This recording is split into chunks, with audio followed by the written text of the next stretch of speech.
माहवार मैगज़ीन हमसरी हैदराबाद शुमारो नवंबर 2021 है। एडिटोरियल। मुल्क में महांगाई जी लहर, मईशत जो ज़वाल ऐं बद इंतज़ामिया वारी सूरत हाल। आवाज़ साकिब अबड़ो।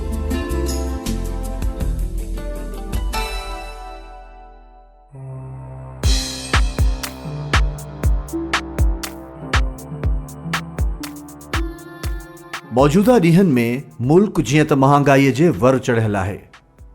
पाकिस्तानी रुपयो डॉलर जे मुक़ाबले में पंहिंजो क़दुरु तेज़ीअ सां विञाए रहियो आहे। नतीजे में दरामदी शयूं महांगियूं थी रहियूं आहिनि। कणिक, खंडु ऐं खाजरो तेल बि परॾेह खां घुरायो पियो वञे। जॾहिं त पाकिस्तान हिकु ज़रई मुल्क आहे। मुनासिब रिथाबंदी न हुजण करे मुल्क इन्हनि जिन्सुनि में अञा ताईं ख़ुदि कफ़ालत हासिल करण में कामयाब न थी सघियो आहे। इन करे इहे बुनियादी खाद ख़ुराक जूं जिन्सूं बि दरामद करणी पवनि थियूं, जंहिं ते परॾेही नाणो ख़र्च थी रहियो आहे ऐं मुल्क खसारे में वञी रहियो आहे। हालांकि इहे सभु शयूं मुल्क में पैदा करे परॾेही नाणो बि कमाए सघिजे थो त मुल्की खाद ख़ुराक जूं ज़रूरतूं बि पूरियूं करे सघजनि थियूं। पर अफ़सोस इहो आहे त असीं पंहिंजी ग़लति पॉलिसियुनि जे करे अञा ताईं ख़ुराक में ख़ुदि कफ़ालत हासिल न करे सघिया आहियूं। मुल्क जीअं त नाणे जी पखेड़ जो शिकार आहे, जेका फ़िलहाल सरासरीअ तरह 10.9% आहे, जॾहिं त नाणे वारी वज़ारत नाणे जी पखेड़ में अञा बि वाध जी ॻाल्हि कई आहे। पाकिस्तान ॿाहिरियनि मुल्कनि मां पेट्रोलियम मसनूआत घुराए थो। रुगो इहो इस्म असांजी कुल दरामदी बिल खां वधीक आहे। इन ई करे असांजी मईशत सुसी रही आहे। नतीजे में बेरोज़गारी वधी रही आहे।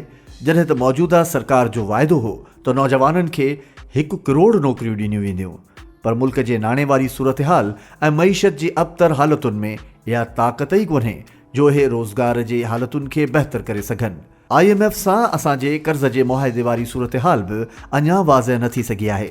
हिन महीने IMF खां जेका कर्ज़ जी सहूलियत मिलणी हुई उहा बि अञा ताईं न मिली सघी आहे ऐं इन्हीअ सां पाकिस्तान जे ख़ज़ाने जा मामला तअतुल जो शिकार आहिनि।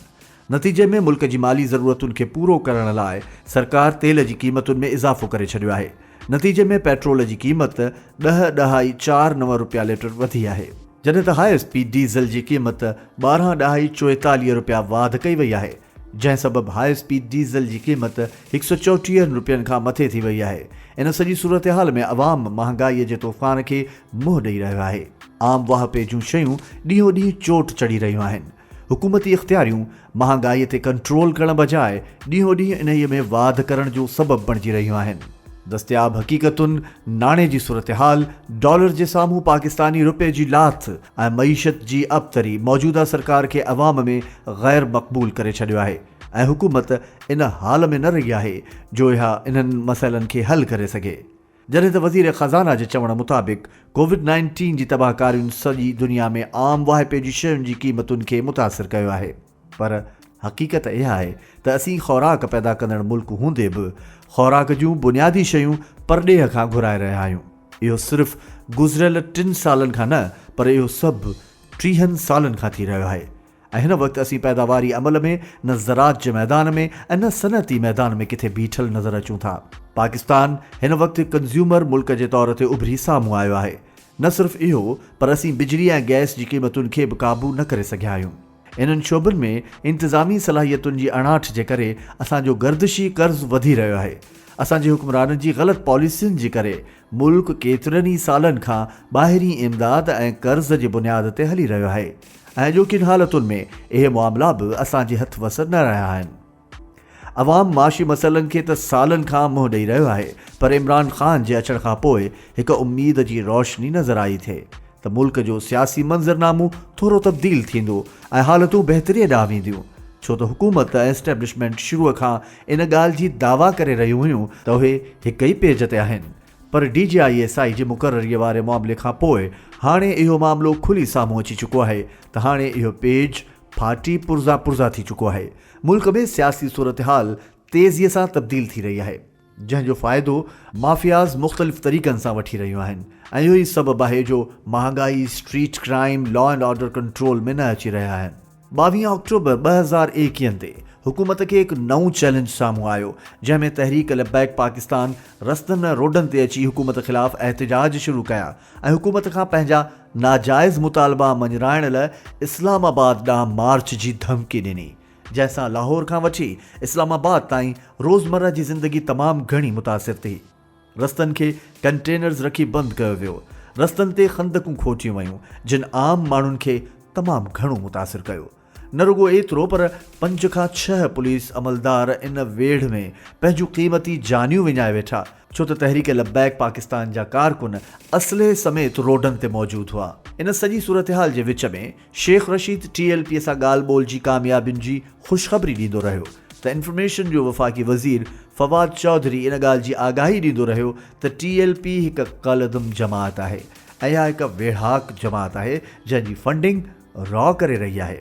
पर पोइ आख़िरकार हुकूमत पंहिंजा गोॾा खोड़िया ऐं मुफ्ती मुनीबुर रहमान विच में ट्याकुड़ी करे हुकूमत ऐं TLP जे विच में ॻाल्हि ॿोल खे कामयाब बणायो।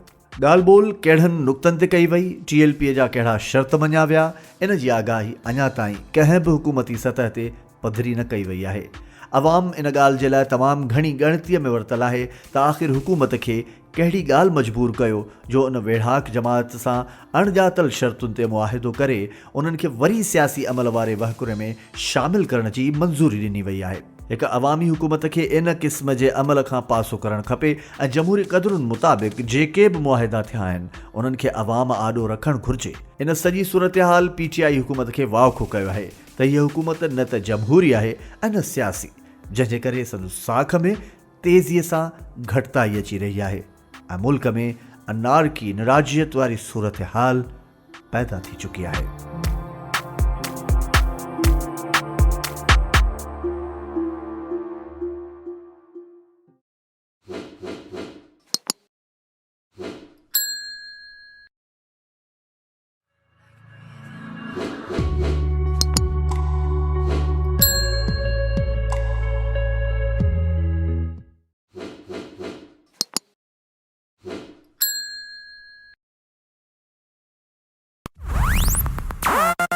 हमसरी मैगज़ीन में शाया थींदड़ मवाद खे हासिल करण लाइ जेकर अव्हां असांजे YouTube चैनल हमसरी सिंध खे सब्सक्राइब नाहे कयो त हींअर ई सब्सक्राइब करियो, शेयर करियो ऐं हा बेल आइकन ते क्लिक करण हरगिज़ न विसारींदा त जीअं असांजो ईंदड़ मवाद सभिनी खां पहिरीं अव्हां ताईं पहुचे।